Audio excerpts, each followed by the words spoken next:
Olá, seja bem-vindo ao Ciência 2.0. Ao longo deste programa, várias ciências vão cruzar-se numa rede de conhecimento. Saiba tudo o que pode fazer num tablet. Conheça os alfaiates que flutuam na água.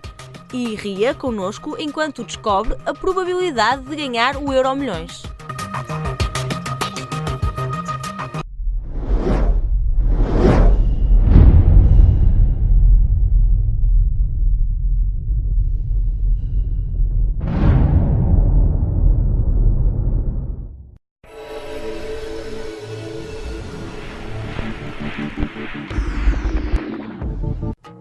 E se há 10 anos lhe dissessem que poderia substituir o seu computador por um aparelho portátil, que reage ao toque, é interativo e funcional?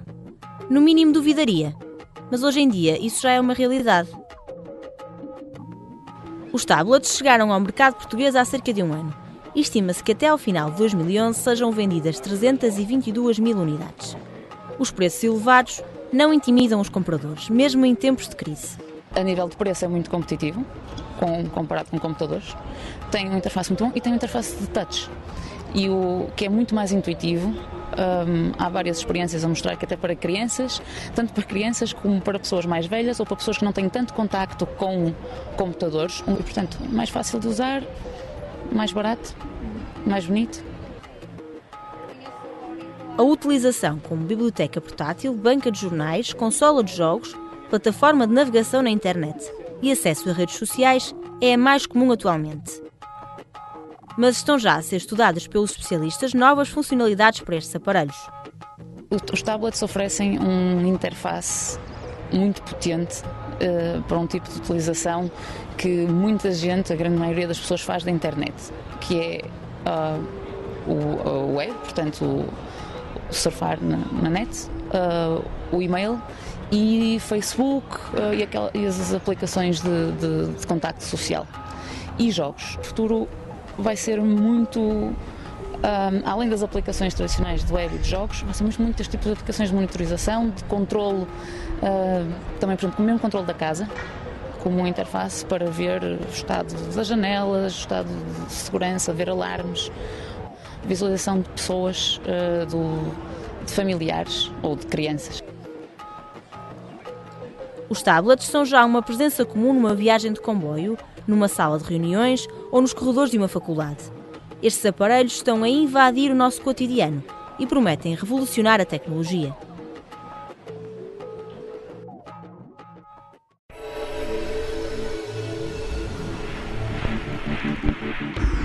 Não há nenhuma igual à nossa. Todas são diferentes. Trata-se de desenhos formados por elevações da pele presentes nas polpas dos dedos das mãos e que são deixados numa superfície lisa. Quer saber como podemos detectar e distinguir as impressões digitais? Então esteja atento. Quando tocamos num objeto, deixamos nele a nossa marca pessoal. Cada impressão digital é única e identificar o rosto por detrás desse registro pode ser trabalho para um verdadeiro detetive.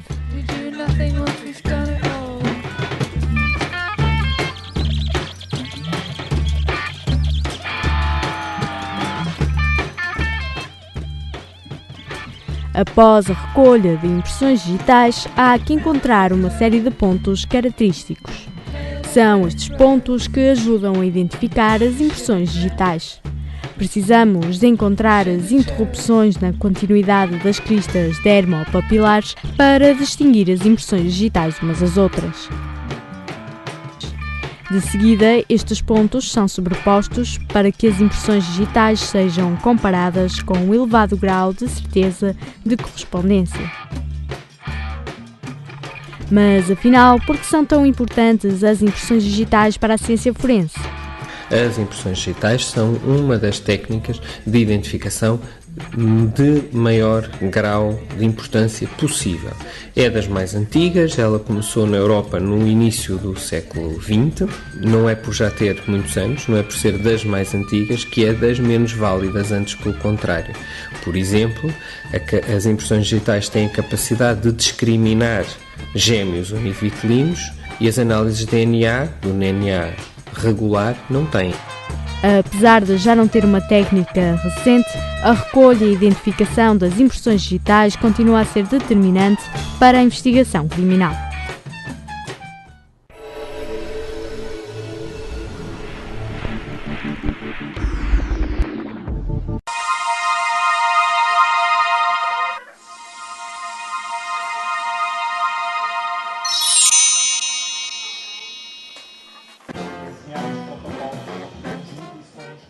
Esta sexta-feira, a ciência saiu à rua.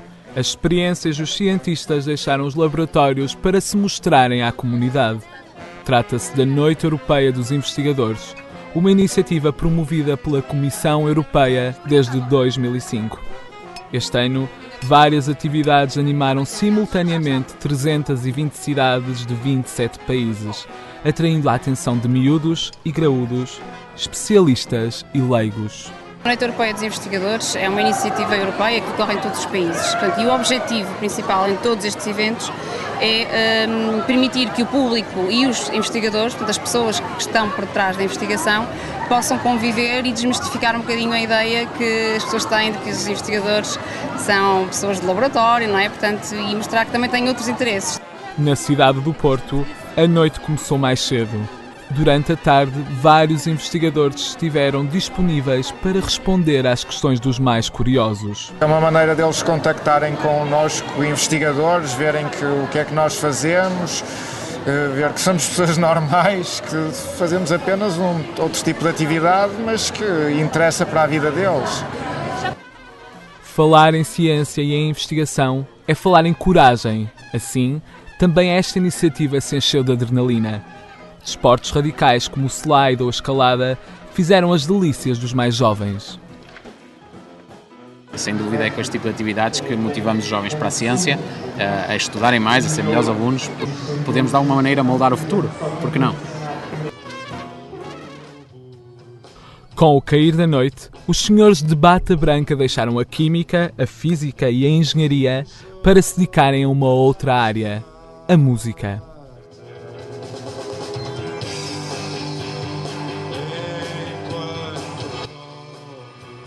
No final do dia, fica a certeza, a ciência pode ser bem mais divertida do que se pensa. Esta noite chegou ao fim, mas a iniciativa promete regressar no próximo ano.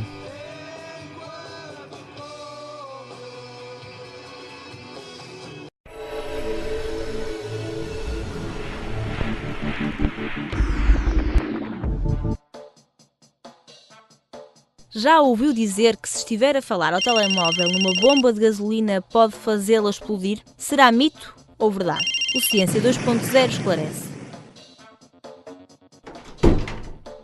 É um mito, não é possível na prática um telemóvel, numa situação normal, fazer explodir uma bomba de gasolina. Mas, afinal, como tudo começou?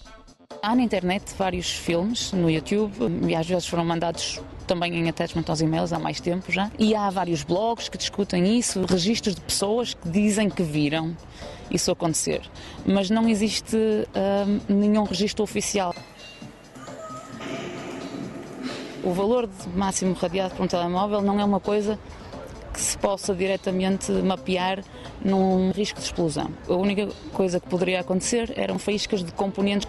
Qualquer fio que esteja onde esteja a passar corrente elétrica, se o cortarem ou se abrirem o contacto, é uma pequena faísca. Isso poderia acontecer se o telemóvel caísse, se por alguma razão tivesse alguma parte do telemóvel a funcionar mal. A verdade é que na maioria dos casos o telemóvel é inofensivo. Mas se se trata de um mito, por que aparecem símbolos de proibido falar ao telemóvel? Para o caso de acontecer, a responsabilidade legal não ser do dono da bomba de gasolina. Agora já sabe, trata-se realmente de um mito. O simples facto de falar ao telemóvel enquanto abastecemos o carro não faz explodir bombas de gasolina.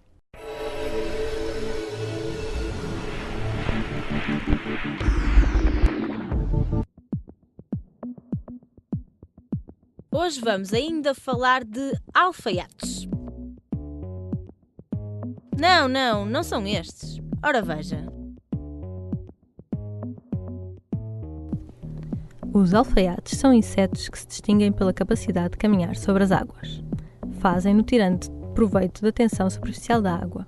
Esta é a propriedade dos líquidos que permite a flutuação de alguns objetos mais densos, tal como acontece com os alfaiates na água.